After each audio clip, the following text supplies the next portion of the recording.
The asteroid goddess Juno, the wife goddess, is moving into Scorpio November 3rd, 2024, where she will be until February 19th, 2025.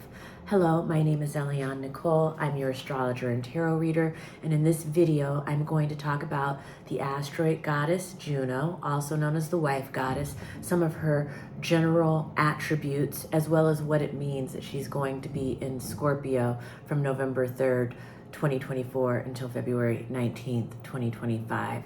But first, I want to say if you're watching this on Instagram, I'm only going to post the first 5 minutes of the video here. The entire video will be available on my YouTube channel, Eliane Nicole. My YouTube channel is my name, Eliane Nicole. Please find me there. I will put a link in the profile bio of Instagram to get there. If you're watching this on YouTube, please make sure that you subscribe to my channel. Please hit the notification bell so you're notified every time I post a new video. Please like, please comment, please share. It helps me in the algorithm, helps me grow my business, helps me grow my channel, helps me grow my community, and puts me in a position to continue to give these free astrological offerings. If you're watching on Instagram, please make sure that you're following astrology.tarot.Eliane Nicole. Please like, please comment, please share. Again, helps me in the algorithm. It's free for you and very helpful to me. And now, without further ado, I'm going to talk about Juno, the wife goddess, moving into the sign of Scorpio from November until February of 2025. Now, the asteroid goddesses represent different aspects of the divine feminine. Juno is the wife goddess, whereas Pallas Athene is the sister and the daughter, and Ceres is the mother, and Vesta is the high priestess. Juno is the wife, and so where Juno resides in our personal charts has a lot to do with how we relate to the principle of marriage. So for men, it may show the kind of wife that they're looking for. For women, it may show the kind of wife that they are, or in general, it can just look, just again, how people relate to the principle of marriage. For some people in their charts, it may explain why they never choose to marry.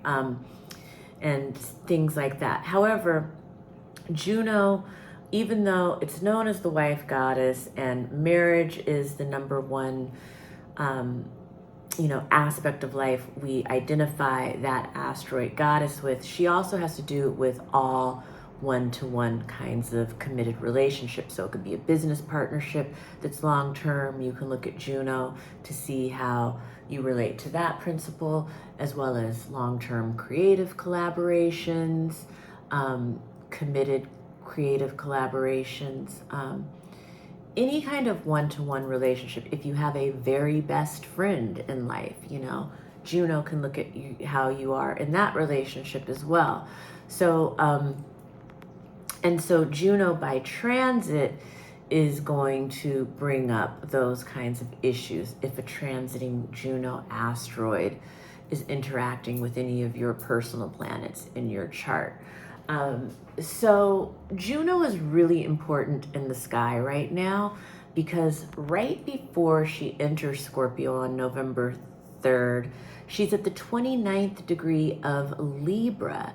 And at the 29th degree of Libra, she is in a T-square with the Mars-Pluto opposition that is forming exact on November 3rd. Now, if you don't know about this Mars-Pluto opposition, it's one of the most intense aspects of the entire year of 2024, and certainly the most intense aspect of this season. I made a whole video about it, so you should go and watch that video to get more info on that. But basically, Mars, the god of war in Cancer, is in an opposition to Pluto, god of the underworld. It started applying around October 23rd, 24th, but it forms an exact opposition November 3rd. So this is a very dynamic day. And as that exact opposition forms, Juno, the wife goddess, is in a T-square. She's what's called in the bins, which means that there is a fated choice that she needs to make right as she's stepping into Scorpio. And technically, as she gets to 0 degrees Scorpio, she's still in the bins with Mars and Pluto, god of war and god of the underworld. So you see, Juno, the wife, has a very important decision that she needs to make on the Cancer Capricorn axis in her chart. So now, if you don't know where the Capricorn axis, Capricorn Cancer axis is in your chart, contact me for a reading. I would love to look at this with you, particularly if you're a wife and a mother. It looks like there's a very important decision that needs to be made at this time around a family issue, around some kind of family karma that's being activated. It may have to do with the safety or security of your family. It may have to do with issues around motherhood, around parents. It could have to do with the structures in our life. It could have to do with fathers. It could have to do with, any of these kinds of Cancer Capricornian topics could be coming up as Juno, the wife goddess, is in the bins needing to make this decision. Now, I don't want to scare anybody. This is a lot about just the natural growing pains of families, of motherhood, of parenthood. It also has to do with just the times that we're living in general, and how much things are changing as we head into this new version of the world that's emerging right now. And because at the same time, Mars is forming a sextile to Uranus, and so there's unexpected gifts that are coming as a result of some of these maybe tougher times that we're in, or tougher decisions that we need to make right now. And Mars is also forming a trine with Neptune and Mercury. There's another grand water trine. So there's a lot of compassion, empathy. There's a lot of emotional intelligence that's being cultivated at this time, a lot of emotional maturity that's being cultivated at this time. And yet and still, there's this very kind of crucial turning point, karmic decision that needs to be made by the wife. So, Juno. And then as Juno goes into Scorpio, we're now in the deep, dark, alchemical waters of Scorpio. And as she's traveling through Scorpio in February, this is about, Scorpio is so much about forming deeper intimacy in our relationships. And, just kind of going into those deep, dark places that we maybe don't normally look at and bringing them up. Sometimes secrets can be coming up. There are things that are being unearthed possibly that haven't been looked at before, that it's time to look at right now. So these are some of the topics that could be dealt with while Juno is traveling through Scorpio. In some cases, Scorpio has to do with joint finances, so it can be issues around money and finances. Maybe things are coming up that haven't been looked at in that area. Scorpio has to do with things like psychotherapy, and so it might be time to see a marriage counselor or a relationship therapist while Juno is traveling through Scorpio. These are all of the kind of personal ways that she shows up in our charts and by transit. Now, again, it may not be marriages. It could be business partnerships for some people where this is coming up. It could be with your very best friend that this is coming up. It could be coming up in people who have been dating for a long time, or, Juno and Scorpio also brings up sex. And so this can be a topic in marriages that is coming up that needs to be explored and looked at while Juno is in Scorpio. What else? Scorpio, joint finances, sex, death, rebirth, transformation. All of these are Scorpio topics that are coming up in marriages in this period of November 3rd to November 3rd, 2024 to February 19th, 2025. Now, for the collective,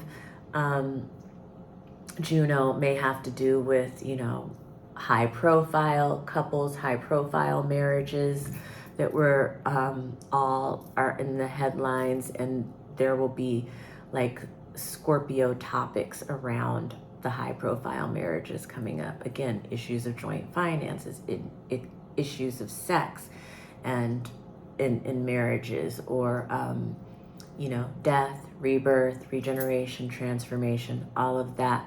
Now, another interesting thing about Juno as she relates to the Mars-Pluto T-square on the world stage is Juno has to do with alliances. And so nations that are married to each other, political alliances. So when I think about that, I think about, America's alliance with Israel, or North Korea's alliance with Russia, and how these alliances are in the T-square with Mars, the god of war, and Pluto, god of the underworld. So there are some very important decisions that nations are making right now about their alliances as we head into what appears to be possibly a world war. But it's we have to make serious decisions about like how deeply we want to be involved. And then we get into Scorpio, we're getting into some deep, dark waters with our alliances. And we have to explore that, like how we want to show up in these financial entanglements that we have with our alliances. Scorpio also has to do with private investigations and detective work and research. But there's, on the personal level, on the political level, and then on the geological level, Juno does have to do with the environment and storms and meteorology and things like that. And so I think we're going to be seeing things come up about the cleanliness of water or the pollution of water. Scorpio rules poison and things like that. So, these are all topics that will come up around, on the world stage with Juno traveling through Scorpio. And, on November 14th, she's forming a sextile with Venus in Capricorn. This is a positive aspect. On December 12th, a trine with Saturn in Pisces. This is bringing up more of the water trine echo that we've seen with Venus and we've seen with Mercury. I don't want to go through all of the aspects that she's making right now because that'll make the video longer than I want it to be at this time. But maybe if you want, put it in the comments that you'd like me to do a video about the aspects Juno is making with other planets between her transit through November to February.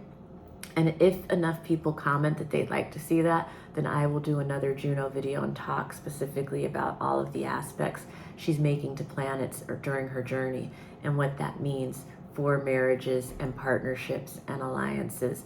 But for now, I just wanted to give the general overview of what it means that she's traveling through the sky, through the sign of Scorpio, why she's a major player in the sky right now. And if you'd like to have an asteroid goddess reading and see where Juno is placed in your natal chart, and or where this transiting Juno is traveling through your natal chart, definitely contact me for a reading.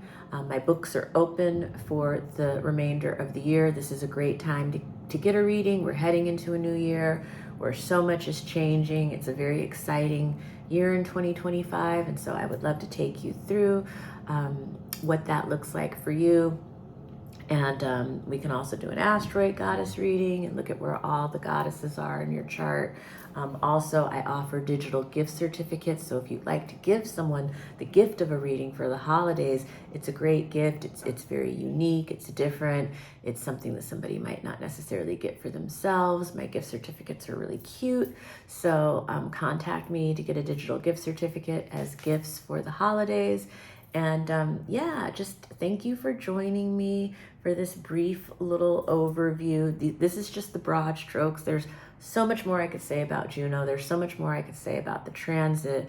But I am just starting to incorporate the goddesses into my video series. I did one on Vesta. If you haven't already, go and watch that. And also, to understand more about Juno, check out my new moon of Scorpio video, because we are in the lunar cycle of the new moon of Scorpio from November 1st all the way to November 30th, 2024. And Juno is already in that T square with the not in the nodes, with Mars and Pluto at that new moon. And so that explains why she's a particularly important player in the month of November, why she has some really important decisions to make in the month of November. And yeah, if you're a wife, this Juno transit definitely speaks to you. If you have a wife, it may help you understand what's, some decisions that she needs to make. And if you're just married in general, it speaks to the principle of marriage. So thank you so much for joining me. Have a wonderful November, Thanksgiving, and yeah, call me to get to know Juno better. Thank you for joining me.